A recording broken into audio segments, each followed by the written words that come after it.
Yo les petits potes, j'espère que ça va bien. Aujourd'hui je suis très heureuse de vous retrouver. Avant que le soleil se couche, nous sommes le 25 décembre et aujourd'hui en fait j'ai envie de vous faire mon bilan de l'année 2022. L'année 2022 a été assez chaotique pour ma part. J'ai eu de bonnes choses comme de très mauvaises choses et en fait j'avais envie de vous dresser un petit peu ce type de bilan. Il y a un truc un peu égoïste parce que personnellement, depuis que je suis sur YouTube, en général en fin d'année, je fais ce type de vidéo et je prends toujours beaucoup de plaisir en fait à regarder ce que je pouvais dire il y a 5 ans, il y a 6 ans, il y a 7 ans, il y a 2 ans.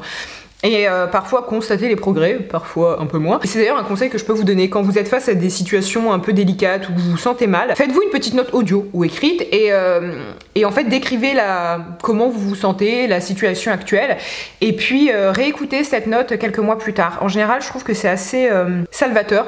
On arrive à se rendre compte de pas mal de choses et puis parfois on rigole parce qu'on se dit mon Dieu je stressais pour ça alors que finalement ça s'est très bien passé. Bon bref, en tout cas moi c'est quelque chose que j'aime faire. Avant de rentrer dans le vif du sujet et puis de vous expliquer comment s'est déroulée cette année et surtout je voulais en fait revenir sur certains points que j'ai appris au cours de cette année, des choses qui m'ont aidé, des choses aussi parfois qui sont encore en cours d'acquisition mais qui m'ont vraiment aidé à me sentir mieux et qui ont fait du bien à ma santé mentale quelque part. Mais avant de rentrer dans le vif du sujet, comme je le disais, cette vidéo est en collaboration avec Desenio, donc je vais vous mettre quelques plans par-ci par-là. Desenio, c'est un site, si vous ne connaissez pas, c'est un site qui vend toutes sortes de posters et puis de cadres pour votre intérieur. Personnellement, j'en avais quelque peu besoin parce que ma cuisine, comme vous allez le voir avec les images que je vais incruster, n'était pas vraiment décorée ou très peu et j'avais besoin un petit peu d'arranger tout ça et puis de mettre un peu de couleur sur les murs. Perso, j'adore la couleur, vraiment. Je suis pas très, même pas du tout, les intérieurs très beige avec des couleurs très neutres et tout. Non, moi il me faut des couleurs, faut que ça pète. Donc je vais vous mettre un lien en barre d'infos où vous allez voir les posters qu'il y a dans ma cuisine. Il y en a aussi dans mon salon, mais ça, très honnêtement, je les ai pas encore accrochés. Je suis pas la plus douée pour ça, mais dans la cuisine, je l'ai fait toute seule, j'étais fière. Mais du coup, en haut, j'attends un petit peu d'aide, mais je vous montrerai ça plus tard sur Instagram. Et d'ailleurs, il faut à tout prix que je vous fasse une vidéo après travaux, parce qu'il y a 1 an et demi, quand j'ai emménagé dans cet appart, je vous ai fait une vidéo avant travaux, yes, mais j'ai jamais donné suite. Si le site Desenio vous intéresse, je vous donne un code, alors que j'ai noté pour ne rien oublier, c'est Alice50.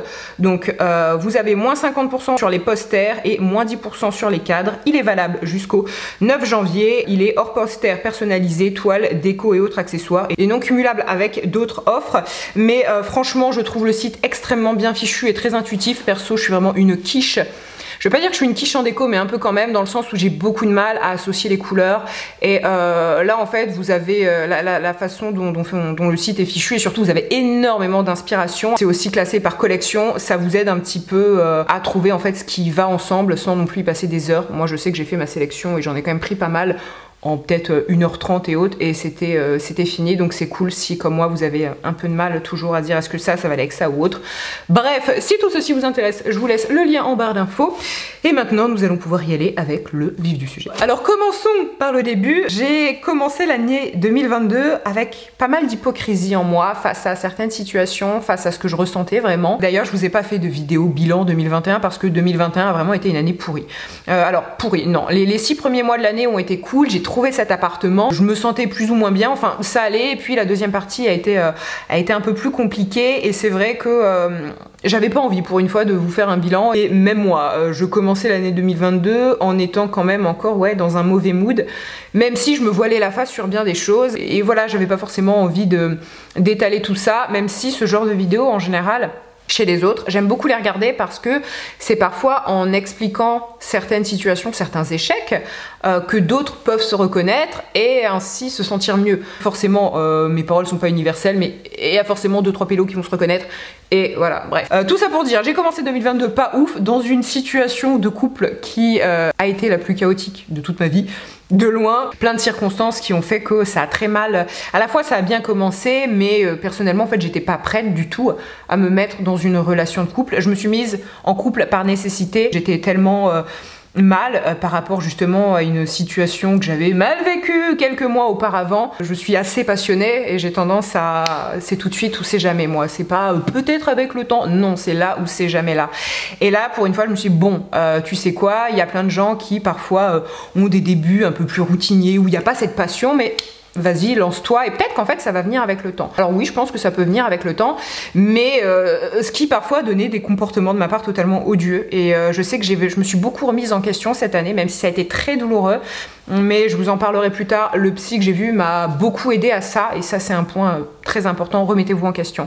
Si une situation foire, c'est pas forcément que de la faute de l'autre personne, c'est forcément les torts sont partagés. J'avais envie d'y croire, et surtout je voulais pas laisser l'image que ça n'allait pas, par fierté mal placée, par ego aussi sûrement, bref, que de mauvaises choses. Et je suis en plus tombée enceinte relativement vite, et ça a été un carnage.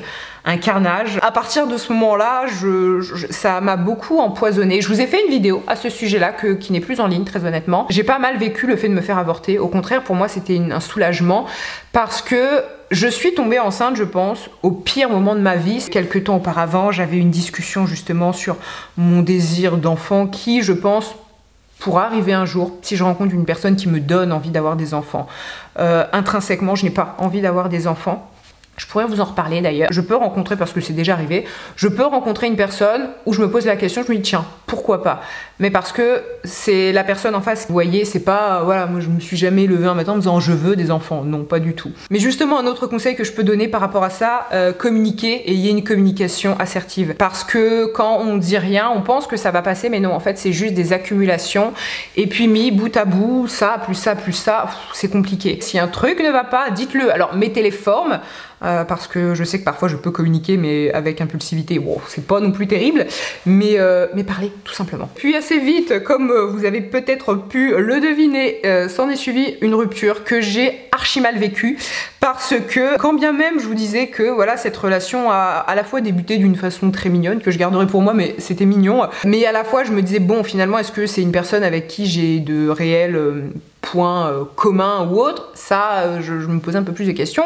Mais quand on a un quotidien avec une personne, forcément on finit par s'y attacher, on finit même par l'aimer cette personne, parce que je pense qu'aussi il y a plein de choses qui naissent dans les habitudes, et en partageant des choses avec l'autre, sauf que j'ai été infecte à bien des niveaux, et on m'a largué, et je l'ai super mal vécu, mais je l'ai très très mal vécu, et surtout je l'ai d'autant plus mal vécu que je savais que c'était de ma faute. Il a tout donné, sauf que moi j'ai pas du tout su le recevoir, j'avais peut-être pas envie de le recevoir, parce que j'avais encore la tête ailleurs. Donc je me suis beaucoup remise en question à ce moment-là, et je me suis dit de toute façon Alison, il y a rien qui va en ce moment. Ayant eu cette claque, je me suis dit ok, il faut à tout prix que tu vois quelqu'un, que tu consultes, et que tu apprennes à gérer tes émotions aussi, parce que c'était le problème venait aussi de là. Et ça a été compliqué, mais pour les ruptures, je vous ai fait une vidéo à ce propos. Elle doit avoir 2 ans, 3 ans, je ne sais plus. Elle peut vous aider si vous traversez une rupture en ce moment.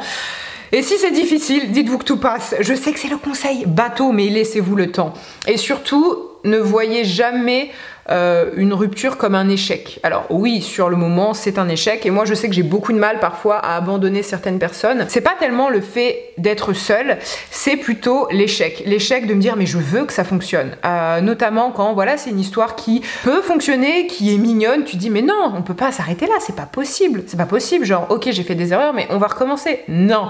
Mais parfois on s'obstine un peu. Le truc que je me suis dit et que je me répète encore et que je me répéterai je pense à peu près tout le temps si cette situation se représente à moi, c'est que aucune rupture, aucune relation n'est un échec en soi, parce qu'il vous permet d'upgrader des choses en vous. C'est-à-dire qu'il y a toujours des leçons à la fin d'une histoire où vous dites ok maintenant, par exemple ça je sais que je ne veux plus, ça je veux, il m'a fait comprendre ou elle m'a fait comprendre telle chose sur moi, et par exemple dans ma situation, cette rupture m'a énormément appris sur moi-même. Et juste pour ça, en fait, merci. Je trouve que ça peut aider un petit peu à lâcher du lest. Et puis surtout, dites-vous que personne n'est irremplaçable. C'est un truc que me répète assez souvent ma mère depuis toujours. Donc c'est quelque chose que j'ai quand même enregistré. Mais personne n'est irremplaçable, et quelqu'un qui va vous faire ressentir des trucs cool, il y en a d'autres, je vous jure. Je vous jure, il y en a d'autres. Bref, tout ça pour dire, c'est au fur et à mesure des rencontres qui suivent la rupture que l'on comprend beaucoup de choses, que l'on a aussi le recul nécessaire pour comprendre ce qui a fonctionné, ce qui n'a pas fonctionné. Rien n'est perdu, hein, je vous assure, même si souvent on a la tête dans le guidon, qu'on comprend plus rien. Non, faut laisser le temps au temps. C'est vraiment un conseil bateau, mais qui est très vrai. Et ensuite, milieu d'année, j'ai perdu mon frère. J'ai toujours du mal à le dire et quelque part à le réaliser. Ça a été des moments d'une violence sans nom, je pense que vous pouvez l'entendre. J'ai certaines scènes qui reviennent dans ma tête plusieurs fois par jour. J'oublierai jamais. j'oublierai jamais. Je me dis, si j'ai la chance de vivre vieille, j'aurai toujours ces moments en tête extrêmement violents. Lorsqu'on l'apprend, lorsqu'on voit ses proches apprendre la nouvelle. Mais voilà, cette journée, ça fait bientôt 7 mois. Je me souviens, j'étais là quand je l'ai appris, exactement là, où je suis assise. Et c'est vrai que oui, il y a beaucoup de choses. Et je pense que la chose la plus difficile dans le deuil, en tout cas pour ma part, c'est de me dire que peu importe la suite de ma vie, si je rencontre de nouvelles personnes, c'est des personnes en fait qui me connaîtront toujours orpheline de mon frère, dans le sens où il y a un avant et un après. Forcément, ça change beaucoup de choses. Pour la suite, en fait, je pourrais plus jamais le présenter à personne, plus jamais. Et je suis quelqu'un qui, je présente pas facilement, je cloisonne vraiment ma vie. J'ai pas tendance à mélanger ma famille avec mes amis ou même avec mon mec, par exemple. C'est pas une habitude que j'ai. C'est quelque chose que j'ai même très peu fait dans ma vie. Et en fait, là, si un jour je veux le faire, bah, je pourrais pas. En tout cas, je pourrais pas avec lui. Et ça, c'est un regret. Comme dans tout deuil, on a beaucoup de regrets. Et après, il faut avancer avec ces regrets-là. Et c'est en ça que, voilà, je ne peux que vous conseiller aussi donc de vous faire suivre. Moi, je sais que j'ai commencé la thérapie avant le décès de mon frère, qui a été un décès très soudain. Et en fait, ça m'a aussi beaucoup aidé.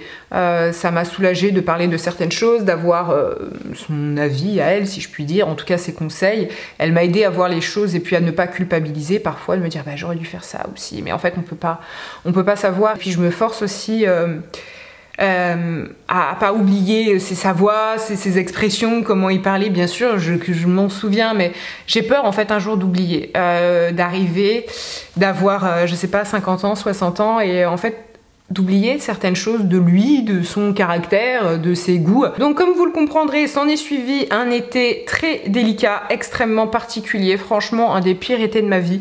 Je me suis jamais sentie aussi mal, un équilibre émotionnel inexistant. Et très concrètement, à cet instant-là, il n'y a rien qui allait, mais vraiment rien qui allait. Forcément, le travail, j'avais plus du tout la tête dedans. Déjà que j'avais pas mal de doutes, mais alors là, c'était fini, j'ai très peu filmé. Surtout, ce qui a été délicat dans cette année, c'est qu'à certains moments, je me sentais très mal, mais je me dis de toute façon, ça peut pas être pire.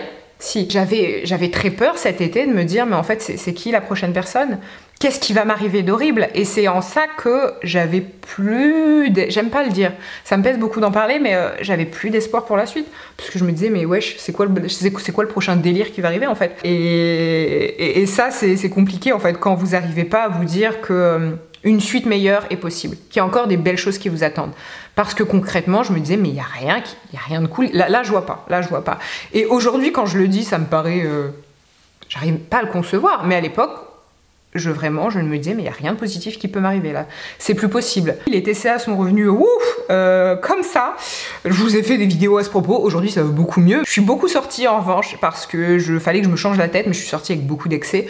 Et justement, comme j'étais dans une phase où je me sentais très mal, au pire, il m'arrive un truc, frère, c'est pas grave. Franchement, c'est pas grave. Cet été, du coup, j'ai perdu du poids et ça m'a aidé à me sentir mieux. Alors je sais que ces paroles-là, faut toujours dire ça avec des pincettes parce que associer le poids à un certain bonheur ou en tout cas au fait de se sentir mieux, oh là là, pas bien. En mettant en couple justement, comme ça allait pas, je me suis réfugiée, j'ai eu complètement une alimentation émotionnelle et j'ai pris du poids. Je m'en suis rendu compte, je l'ai très mal vécu. Et perdre du poids m'a aidé à me sentir mieux. Ça m'aide en fait, ça m'a aidé à m'équilibrer. J'ai pas repris le poids que j'ai perdu. J'ai vraiment trouvé un équilibre. Et ça m'a beaucoup aidé. Et c'est vrai que à l'automne, quand je me suis rendu compte que je me sentais enfin bien dans ma peau comme jamais je me suis sentie bien, ça a été extrêmement salvateur, et notamment pour le travail. Parce que quand vous faites un métier d'image, quand vous vivez de vos réseaux sociaux, quand bien même tous les physiques sont complètement admis, ça, ok, mais si vous vous sentez mal dans votre peau, peu importe le poids que vous faites, forcément, vous n'avez pas forcément envie de poster, vous n'avez pas forcément envie de vous mettre en avant, ou globalement, disons-le, vous avez envie de rien foutre. Et du coup, me sentir mieux et être plus à l'aise avec l'objectif, ça m'a beaucoup aidé. J'avais envie de nouveau de filmer, de faire des choses. J'étais beaucoup plus active sur Instagram. Si vous regardez le nombre de posts que j'ai fait en début d'année versus fin d'année, ça n'a rien à voir. Et en fait, une chose entraînant une autre, finalement, tout s'est amélioré. Alors bien sûr, quand vous vivez un deuil, ça ne rend pas une personne. Il y a toujours des batailles que je livre par rapport à tout ça. Mais globalement, ça s'est quand même beaucoup amélioré et le mois de décembre est vraiment très chouette et c'est chouette. Voilà, j'ai pas d'autres mots. Ce qui est très paradoxal, c'est que je me suis sentie mal cette année, mais comme jamais je me suis sentie mal. Et je pense que ça se comprend. Mais aussi là, je me sens bien et ça fait très très longtemps que je m'étais pas sentie aussi bien. Donc j'ai vraiment eu les deux extrêmes cette année. Et c'est justement un petit peu le message que je veux vous faire passer. Si vous êtes dans une période où c'est extrêmement compliqué pour vous, dites-vous que tout peut s'arranger, même les choses les plus horribles. On apprend à vivre avec certaines choses et il y a encore de belles choses qui vous attendent, vraiment. Moi, les idées noires que j'ai eues, c'est parce que j'arrivais pas à me dire que demain pouvait être positif. Vraiment, c'était inconcevable. Et en fait, si. C'est pour ça que je vous disais en début de vidéo, faites-vous des petites notes. Moi, je sais que quand je réécoute des notes ou des choses que je pouvais écrire cet été, je me dis, mon Dieu, et je vois l'évolution, justement, sur d'autres. Maintenant que nous avons clôturé un petit peu l'aspect plus factuel, 2-3 trucs que j'ai appris cette année ou qui sont en cours d'acquisition. Déjà, premièrement, c'est éviter de m'angoisser pour des choses dont je n'ai pas le contrôle. Et ça, c'est un truc bête, mais que vraiment, je me répète aussi souvent que possible. Quand vous êtes stressé par une situation, posez-vous une question toute bête, c'est est-ce que je peux contrôler cette chose? Si la réponse est oui, bon, voyez comment arranger la chose. Si la réponse est non, arrêtez de vous angoisser avec ça, vraiment. Moi, parfois, c'est juste des on-dit. Moi, ça m'est arrivé pas plus tard qu'il y a quelques jours, en parlant avec une amie, elle me répétait en fait ce que une personne que l'on connaissait, que l'on avait en commun, un truc que cette personne avait dit sur moi, mais quelque chose qui est totalement faux. Et en fait, ça m'a un peu... le soir, je me suis énervée, j'y ai pensé, mais après, je me suis dit, mais en fait, Alison, en vrai, qu'est-ce que ça change pour toi? Rien. Et on s'en fiche, tu peux pas empêcher les gens de parler, tu peux pas empêcher aussi les gens d'avoir leur prisme et de voir les choses d'une certaine façon. Ça, tu peux pas le contrôler, donc arrête de te stresser avec ça. Et c'est d'ailleurs le deuxième point, arrêtez de vous angoisser pour des choses qui n'ont pas d'importance. Et vraiment, quand un truc vous gangrène et que vous êtes en boucle, dites-vous, est-ce que je peux contrôler cette chose? Est-ce que je peux avoir la main dessus? Et surtout, est-ce que c'est important ce qu'on dit ou ce qu'on pense de vous? Non. Et autre chose, c'est éviter d'agir sous le coup de l'impulsivité. Alors ça, par contre, ça, j'y arrive pas encore toujours. Comme vous le savez peut-être pour ceux qui me suivent sur Insta, j'ai pété... non, là, on le voit pas. Non, on le voit pas. J'ai pété mon miroir parce que j'étais en colère. Et en fait, j'avais une tasse dans la main et je l'ai explosée par terre. Sauf que la tasse a rebondi sur le parquet et elle a terminé dans le miroir. C'est quand même très con d'avoir niqué un truc que j'ai payé relativement cher. Je m'en suis beaucoup voulu d'avoir fait ça. Et surtout, je me suis dit, waouh, vraiment, tes émotions, ma fille, ça va pas. Apprends à les gérer. Ne pas prendre aussi tout personnellement. J'ai eu encore le coup il y a pas très longtemps où on devait faire quelque chose ensemble et finalement la personne a changé d'avis et moi je l'ai pris personnellement, je me suis dit ah ok en fait elle fait ça contre moi. Mais non putain non, elle fait pas ça contre toi, arrête de penser que tu es le centre de l'univers, c'est juste que là à l'instant T la personne elle préfère faire ça à un autre moment et il y a pas de mal, il y a vraiment pas de mal, sauf que quand j'ai lu le truc je me suis énervée puis en fait j'ai dit non ta gueule et juste pose le truc, c'est pas personnel, c'est pas contre toi, c'est que on est tous des humains à part entière. Et puis avant d'agir sous le coup de l'impulsivité, posez-vous. Notamment par exemple dans le cadre d'une rupture, moi bien souvent à chaque rupture en fin de relation, j'avais envie un petit peu de dire toutes les vérités à la personne que je venais de quitter ou qui venait de me quitter pour lui faire du mal. J'avoue complètement pour lui faire du mal.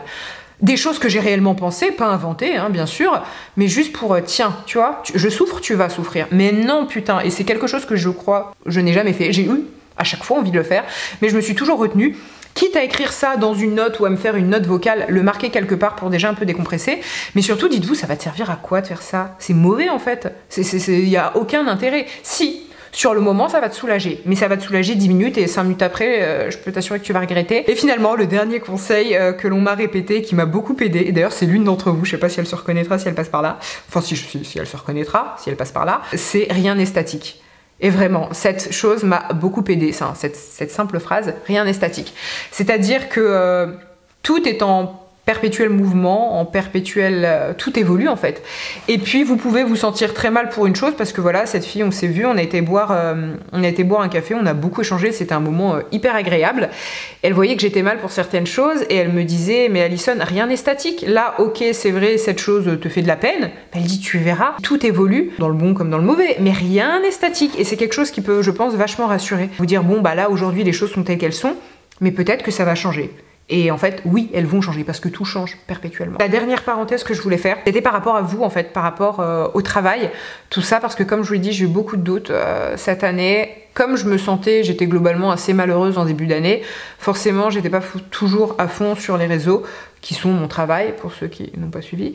Et ça a été compliqué, beaucoup de remises en question, parce que les réseaux sociaux ont énormément changé. Quand, comme moi, vous avez commencé les réseaux il y a genre 10 ans et que vous êtes toujours là aujourd'hui, que c'est toujours votre source de revenus, vous avez vu forcément le changement, et autant c'était plus facile avant. Et aujourd'hui, il faut être beaucoup plus actif, proactif, et c'est aussi un milieu qui est devenu beaucoup plus concurrentiel. J'ai eu de mauvaises surprises, j'ai clairement eu des déceptions, mais depuis quelques semaines, je travaille avec une personne, donc alors, j'aime pas parce que je trouve l'appellation quelque peu pompeuse, mais une sorte d'agent si vous voulez, quelqu'un qui bosse en free, et ça m'aide énormément.